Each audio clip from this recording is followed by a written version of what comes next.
Bismillahirrahmanirrahim. Əziz və dəyərli müsəlmanlar, Allah Subhanahu wa Taala'nın izni ilə hər gün tövhid başlığı altında dərslərimizə davam edirik. İsim və sifətlər tövhidi 10-cu dərs Əl-Uluf. Allah Subhanahu wa Taala'nın ucalıq sifəti və həmçinin də Allah Taala'nın səmada olması barəsində Quran və sünnədən gələn dəlillər. Ötən dərsimizdə biz Allah Subhanahu wa Taala'nın səmada olması barəsində Quran-ı Kərimdən söylədik ki, 18 cür isbat var. 18 dənə dəlil var ki, Allah Subhanahu Taala'nın səma üzərində olması. Və onlardan 6-sını qeyd etdik. İnşallah bu günləri dərsimizə davam edirik və 7-ci dəlil Allah Subhanahu Taala'nın səma üzərində olması. 7-ci dəlil kitabın onun tərəfindən endirilməsi. Yəni Allah Subhanahu Taala'nın kitabları nazil etməsi, Tövratı, İncili, Zəburu, Quran-ı Kərimi nazil etməsi hündür bir yerdən, yəni yüksək bir nazil olma, yüksək bir yerdən aşağı enməkdir. Allah Subhanahu Taala Taha surəsində buyurur ki, o yeri və uca göyləri yaradan Allah tərəfindən endirilmişdir. Başqa bir ayətdə Allah Taala buyurur ki, Qədr surəsində həqiqətən biz Quranı dünya səmasına nazil etdik. Yəni yuxarıdan aşağı. Həmçinin Allah Taala buyurur ki, ki onu Ruhul Qudus, yəni Cəbrail əleyhissalam Rəbbindən haqq olaraq endirmişdir. Yəni bu dəlildir ki, yəni Allah Subhanahu Taala bu kitabları nazil etdiyi zaman yüksəkdən aşağı səmaya doğru nə etmişdir? Nazil etmişdir. Yəni həmçinin bu da dəlildir ki, Allah Subhanahu Taala'nın səmada olmasına. Həmçinin dəyərli müsəlmanlar 8-ci Allah Subhanahu Taala'nın səmada olmasına dəlillərdən deyilir ki, bəzi məxluqların ona yaxınlaşması. Bəzi məxluqların ona yaxınlaşması. Dəlil olaraq Əl-Əraf surəsi 206-cı, Ənbiya 19-cu ayətləri zikr etmək olar. Allah Taala buyurur ki, Rəbbin yanında olanlar, yəni Allah Subhanahu Taala'nın dərgahında yanında olanlar. Həmçinin Allah Taala buyurur ki, göylərdə və yerdə nə varsa onundur. Onun yanında olanlar isə Rasulullah sallallahu əleyhi və səlləm buyurur ki, o kitab onun yanında ərşin üzərindədir. Onun yanında ərşin üzərindədir.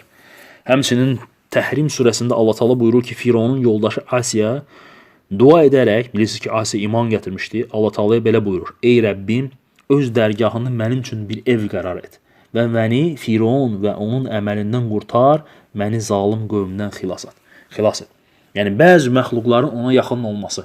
Yəni görürsüz ki, mələklərin Allah Subhanahu taala yaxın olması, Allahın kitabının lövh məhfuzda olması, həmçinin Fironun yoldaşının bu cürə dua etməsi ki, yəni mənim üçün öz dərgahında bir ev qərar et. Yəni dua edirdi ki, Allah Subhanahu taala onu o Fironun əsarətindən qurtarsın. Yəni bunlar dəlildir ki, Allah Subhanahu taala'nın səmada olmasına. Həmçinin dəyərli müsəlmanlar, Allah Subhanahu taala'nın səmada olmasına dəlil Quran-ı Kərimdən 9-cu fi, yəni fi dadə ön qoşması ilə Allah Subhanahu Taala'nın göydə olması. Yəni fi dadə, yəni şəkilçisinin ön qoşmasının işlənməsi ilə Allah Subhanahu Taala'nın göydə olmasına nədir? Dəlildir. Və bu da dəlillərdə ən güclüsüdür, deyərdim. Mülk surəsi 16-cı və 17-ci ayətləridir. Allah Subhanahu Taala bu ayətdə açıq aydın buyurur ki, göydə olanın, baxın, göydə olanın yeri titrədib sizi onun dibinə göndərməyəcəyini əminsinizmi? Göydə olanın sizin üstünüzə daş yağdıran bir yel göndərməyəcəyini arxayınsınızmı? Allah Subhanahu Taala buyurur. Yəni ona görə də göydə olanın kimdir? İnsanları üzərinə daş yağdıracağını, onları yerin dibinə salacağına kimdir? Sözsüz ki, Allah Subhanahu Taala'dır. İbn Ömər radiyallahu anh deyir ki, Allah Resulü sallallahu əleyhi və səlləm belə buyurdu: Rəhmən olan Allah rəhm edənlərə rəhm edər. Peyğəmbər sallallahu əleyhi və səlləm buyurdu ki, yerdə olanlara, baxın, yer üzündə olanlara rəhm edin ki, səmada olan da sizə rəhm etsin. Allahu Ekber. Hədis Buxari Müslimdə zikr olunur. Başqa bir hədisdə isə Allah Resulü sallallahu əleyhi və səlləm buyurur ki, siz mənə bir iman gətirmirsinizmi? Yəni mənə etibar etmirsinizmi? Mən səmada olanın əminiyəm, əmin etdiyi bir kimsəyəm. Səhər axşamdır mənə səmalardandır xəbərlər gəlir, vəhiy gəlir. Peyğəmbər sallallahu əleyhi və səlləm buyurur. Yəni də hədis Buxari Müslimdə zikr olunur. Yəni hədislər dəlildir ki, Allah Subhanahu va Taala'nın səmada olması. Yəni səma deyildiyi zaman, yəni Allah Subhanahu va Taala'nın göydə olması iki mənadan birini kəsb edir. Əhlüsünnə alimləri söyləyirlər ki, Allah Subhanahu va Taala'nın göydə olması iki mənadan birini kəsb edir. Birinci, burada göy ilə yüksəklik qəsd edilmişdir. Yəni buna görə də məna Allah yüksəkdədir, yəni yüksəklik yönündədir. Göy Qurani-Kərimdə sabit olan yüksəklik mənasındadır. Məsələn, Allah Subhanahu taala buyurur, göydən üstünüzə yağış yağdırdıq. Yəni səmadan, yəni yüksəklik mənasındadır. Yəni biz deyəndə ki, Allah Subhanahu taala səmadır, səma üzərində, yəni burada qəsd yəni ki, ərşin üzərindədir. Yəni yüksəklik tərəfdədir qəsd.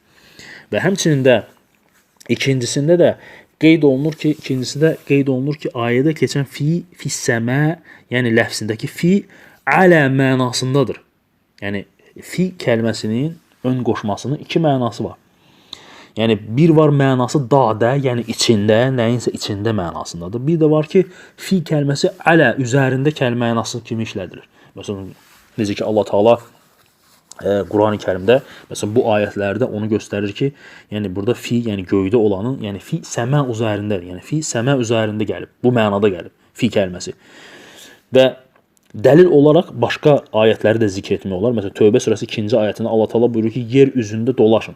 Yəni fi kəlməsi ilə işlədir. Yəni yer üzündə dolaşın. Yəni yerin içində deyil. Yerin üzərində dolaşın. Həmçinin başqa bir ayətdə Allah Taala Firon haqqında buyurur ki, mən də sizin əl-ayağınızı çarpazdır kəsdirib xurma ağaclarının kötüklərindən asacağam. Yəni xurma ağacının üzərindən asacağam. Yəni içindən deyil. Yəni burada fi kəlməsi yəni alə mənasındadır. Yəni üstündə, üzərində mənasındadır. Yəni içində mənasında deyildir. Həmçinin dəyərli müsəlmanlar, demək Allah Subhanahu va Taala'nın səmada olmasına Quran və sünnədən dəlillərdən 10-cu istiva kəlməsidir. Necə ki Allah Taala ötən dərslərimizdə bu barədə danışmışıq. Qurani-Kərimdə 7 ayədə alə ön qoşması ilə, həmçinin ilə 2 ayədə də ilə tərəf ön qoşması ilə Allah Taala zikr etmişdir. Necə ki Taha surəsində Allah Taala buyurur ki, Rəhmən ərşin üzərinə nə etdi? Yüksəldir. Yəni yüksəlmək, ucalmaq mənasındadır. Həmçinin Quran və sünnədən gələn dəlillərdən dəyərli müsəlmanlar 11-ci dua edərkən əllərin qaldırılması. Allahu Akbar. Salman Farisi radiyallahu anh deyir ki, Allah Resulü sallallahu aleyhi ve sellem belə buyurdu. Hədis Buxari, Müslimdə, Əbu Davud, Tirmizidə keçir. Əbədi və kərim olan Rəbbimiz əllərini ona tərəf qaldıran qulunun əllərini geri boş qaytarmaqdan həya edər. Allahu Akbar. Əbu Hanifə rahiməhullah isə Fiqhul Əbsat, yəni 2 dənə kitabdır Hənəfi məzhəbində. Fiqhul Əkbar və bir də Fiqhul Əbsat. Və Fiqhul Əbsat kitabında 51-ci səhifədə deyir ki, İmam Əbu Hanifə uca Allaha əllər yuxarıya qaldırılaraq dua edilir. Aşağıdan deyir, dua edilməz. Aşağıda olmanın rububiyyətdən və uluhiyyətdən heç bir əlaqəsi yoxdur. Deməli, ucalıq rububiyyət və uluhiyyətlə əlaqəlidir. Və dua edərkən əllərin qaldırılması dəlildir ki, Allah Subhanahu wa Taala nədir? Səma üzərindədir. Həmçinin dəlillərdən dəyərli müsəlmanlar 12-ci Allahın dünya səmasına enməsi, nazil olması. Necə ki, Əbu Hureyra radiyallahu anhdan gəlir ki, hədis ki, Peyğəmbər sallallahu əleyhi və səlləm buyurur ki, Rəbbimiz hər gecənin 3/1-də dünya səmasına enər və buyurar: Mənə dua edənin duasını qəbul edərəm. Məndən istəyənin istədiyini verərəm. Bağışlanma diləyəni də bağışlayaram. Bu hədislər dəlildir ki, Allah Subhanahu wa Taala nədir? Səma üzərindədir. 13-cü dəlil Rasulullah sallallahu əleyhi və səlləmin vida həccidir. Necə ki, Cəbir ibn Abdullah radiyallahu anh rivayet edir ki, Buxari Müslimdə gələn hədisdə ki, Peyğəmbər sallallahu əleyhi və səlləm vida həcci zamanı xutbəsində belə buyurdu: Mən sizə dində olan hər bir şeyi çatdırdım mı? Sahabələr deyirlər ki, bəli ya Rasulullah, sən bizə dində olan hər bir şeyi çatdırdın. Və Peyğəmbər sallallahu əleyhi və səlləm deyir ki, Allah Rasulü şəhadət barmağını qaldıraraq, yəni şəhadət barmağı qaldıraraq, ya Rəbbim, sən şahid ol ki, mən onlara hər bir şeyi nə etdim? Çatdırdım. İnsan adi şəhadət barmağını qaldıranda da səmaya doğru qaldırır. Allahu Akbar. Bunlar hamısı nədir? Fitrətən Allah Taala'nın insanlara bəxş etdikləridir. 14-cü dəlil, dəyərli müsəlmanlar, əynə kəlməsinin işlədilməsidir. Harada sözünün işlədilməsidir. Necə ki, Muaviyyə ibn Əl-Həkəm Əs-Sələmi radiyallahu anhu rivayet edir ki, bir cariyəm var idi. Çöldə qoyundur oturardı. Bir gün canavar qoyunlardan birini yediyinə görə çox qəzəbləndim. Hətta cariyə bir şillə vurdum. Və peşmançılıq çəkdim. Hadisəni Allah Resulü sallallahu əleyhi və səlləmə danışdım. Allah Resulü sallallahu əleyhi və səlləm cariyəni yanıma çağır. O gəlsin mənim yanıma. Və cariyə Peyğəmbər sallallahu əleyhi və səlləmin yanına gəlir. Və Allah Resulü sallallahu əleyhi və səlləm ondan soruşur ki, sən möminəsən? O da deyir ki, bəli. Sonra Resulullah sallallahu əleyhi və səlləm ondan soruşur ki, Əynəllah, yəni Allah haradadır? Və Peyğəmbər sallallahu əleyhi və səlləm ondan Əynəllah, Allah haradadır deyə soruşduqda cariyə ona cavab verir ki, Allah subhanahu və teala səma üzərindədir. Və həmin o cariyə deməli səma üzərində, səmanı işarə edir. Və burada gözəl bir kəlmələr işlədilir. Alimlər deyirlər ki, bəlkə də bizlərin Allah haradadır deyə sual verməyimizi gülə bilərlər müxaliflər. Və həqiqətən də belədir. Məsələn, mən dəfələr olub ki, bidət əhli ilə oturub söhbət eləyəndə Əynəllah, Allah haradadır dediyimiz zaman gülüblər ki, necə yəni haradadır. Lakin yaradılmışların ən mükəmməli Rasulullah sallallahu əleyhi və səlləm, Rəbbimizi ən gözəl tanıyan, Allah haqqında Allah haradır deyə sual verdiyini nədir? Unudublar, yaddan çıxarıblar. Və Peyğəmbər sallallahu əleyhi və səlləm bunu adi bir sual kimi qəbul etdi və Peyğəmbər sallallahu əleyhi və səlləm o cariyə bu sualı verdi. Və o da cariyənin gözəl cavabını Peyğəmbər sallallahu əleyhi və səlləm nə etdi? Qəbul etdi. Peyğəmbər sallallahu əleyhi və səlləm də o cariyənin nədir? Cavabını qəbul etdi. Həmçinin Allah subhanahu və teala'nın səmada olmasına dəlillərdən əziz müsəlmanlar 15-ci Fironun Allahın səmada olmasını yalanlaması. Fironun Allahın səmada olmasını yalan sayması. Nə üçün? Allah subhanahu və teala El-Mu'min surəsi 36-37-ci ayətlərində belə buyurur. Firon deyir ki, ey Həmən onun köməkçisi olur. Mənim üçün bir qəsr tik, bəlkə göylərin yollarına yetişim və Musanın Rəbbini görüm. Doğrusu mən onu yalancı sayıram. Baxın. Deyir ki, mənim üçün qəsr tikkinə ki, göylərin yollarına yetişim və Musanın Rəbbini görüm.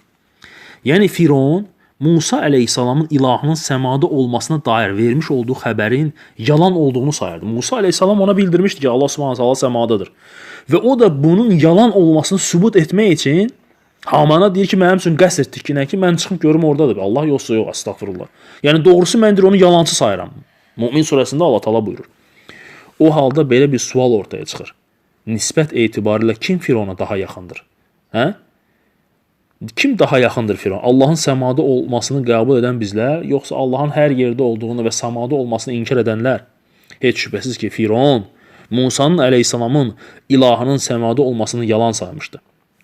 Allahın ucalığını və səmada olmasını qəbul etməyənlər Firon, səmada olmasını qəbul edənlər isə Musa və Muhammed s.ə.v-in yolundadırlar. Allahu Akbar. Allah subhanahu wa ta'ala'nın səmada olmasını dəlillərdən 17-ci dəyərli müsəlmanlar Rasulullah s.ə.v-in meyraca gelməsi. Bax, ən güclü dəlillərdəndir. Allah Rasulü s.ə.v İslamın əvvəllərində Allah Taala onu səmaya doğru, Əl-İsra surəsi Quran-ı Kərimdə səmaya doğru qaldırdı. Və Peyğəmbər s.ə.v hər səma qatını keçdikcə orada peyğəmbərləri gördü. Və sonra elə bir qata, elə bir yerə gəldi ki, Allah subhanahu wa ta'ala'nın 7 pərdə arxasından gördü. Və bu dəlildir ki, Peyğəmbər s.ə.v nədir? Meyraca getməsi, səmaya doğru qalxması, Allah Taala'nın nədir? Dərgahına getməsi. Həmçinin Zeynəb radiyallahu anhə, möminlərin anası, Peyğəmbər s.ə.v zövcəsi fəxr ilə digər qadınların yanında nə deyərdi? Deyərdi ki, sizi deyir, atalarınız ərə verib, məni isə Allah Taala 7 qat səma üzərində nədir? Mənim evləndirib Peyğəmbər s.ə.v. Allahu Akbar. Bu da Zeynəbin fəziləti idi. Allah Taala bəxş etmişdi ona. Yəni dəlildir ki, Allah subhanahu wa ta'ala nədir? Quran və sünnə ilə səma üzərində olması. Və 18-ci dəlil və sonuncu dəlil qiyamət günü cənnət əhlinin öz Rəblərini görməsi. Allahu Akbar. Necə ki Allah Taala Qiyamət surəsində buyurur ki, o gün neçə üzlər öz Rəbbinin camalına baxıb sevinəcəklər. Yəni bu mövzu, yəni bu 18-ci dəlil barəsində ayrıca dərsimiz olacaq. Yəni qiyamət günü möminlərin öz Rəblərini görməsi. Yəni bu barədə geniş danışacağıq və müxaliflərin gətirdiyi şübhələrə də cavab verəcəyik. Deyilir ki, Deyilir ki, Allah Subhanahu wa Taala Quran-ı Kərimdə bir çox ayələrin sonlarında buyurur ki, bu ayələrdə ağıl sahibləri üçün, hikmətli insanlar üçün ibrətlər vardır. Ağlı olmayan insan yalnız bu qədər dəlilləri inkar edir. Allahın göydə olmasını qəbul etməyə bilər. Yəni bütün bu dəlillərdən sonra Allahın göydə olmasını qəbul etməyə bilər. Ağılsız insan. Sahabələrin, tabilərin, sələf salihin alimlərin və bütün haqq yolda olan müsəlmanların da qəbul etdiyi Allahın səmada olmasıdır. Əbu Mu'ti deyir ki, mən İmam Əbu Hanifə rahimehullahdan mən Rəbbimin səmada yoxsa yerdə olduğunu bilmirəm deyən kimsə barəsində soruşdum. Və bu da gəlir Fiqhul Əkbar kitabında. Əbu Muti isə İmam Əbu Hanifədən bunu rəvayət edəndir. Düzdür, bəzilər, alimlər onun zəif ravi olduğunu söylüyor. Doğrusunu Allah bilir. Və deyir ki, İmam Əbu Hanifədən soruşdum ki, mən Rəbbimin səmada yoxsa yerdə olduğunu bilmirəm deyən kimsə barəsində nə düşünürsən? İmam Əbu Hanifə deyir ki, bu kimsə kafirdir. Allahu Akbar. Deyir, bilmirəm Allah Taala səmadadır yoxsa yerdə. Və İmam Əbu Hanifə deyir kafirdir. Çünki Allah Subhanahu taala buyurur ki, Rahman ərşi üzərindən etdi, yüksəldi. Onun ərşi isə 7 səmanın üstündədir. Əbu Muti deyir ki, mən dedim ki, İmam Əbu Hanifəyə ki, əgər o ərşin üzərindədir dediyi halda, bilmirəm ərş səmadadır yoxsa yerdədir desə, onda necə? Yəni ikinci sual verir Əbu Muti, deyir ki, əgər o ərşin üzərində dediyi halda, yəni deyir ki, ərşin üzərindədir, Allah Subhanahu taala istiva edib. Lakin mən bilmirəm ərş səmadadır yoxsa yerdədir. Bu halda necə? İmam Əbu Hanifə rahmehullah deyir ki, yenə də o kafirdir. O Allahın səmada olmağını inkar edir. Allahu Akbar. Ağıl və fitrət ilə isbata gəlincə, bütün insanlar təbiətləri və səlim qəlbləri ilə dua etdikləri zaman əllərini yuxarı qaldırırlar. Uca Allaha yalvarıb yaxardıqda da qəlbləri ilə yuxarını qəsd edirlər. Bu Allahın onları yaratmamışdan əvvəl qəlblərində fitrət olaraq yerləşdirdikləri bir hissdir. Onlar bunu bir insandan, bir müəllimdən öyrənməmişlər. Bu sadəcə qəlbdə olan Allahın ucalığını göstərən bir hissdir ki, Allah Taala onu hər bir qulunun qəlbinə qoymuşdur. Allahu Akbar. Allahu Akbar. Allahu Akbar. Allah Subhanahu Taala dua edirəm ki, Rəbbimiz bu dərslərimizi İslam ümməti üçün, Muhammed ümməti üçün xeyirli, faydalı və bərəkətli dərslərdən etsin. Subhaneke Allahumma və bihamdik əşhədu en la ilahe illə əntə əstəğfiruka və ətubu ileyk.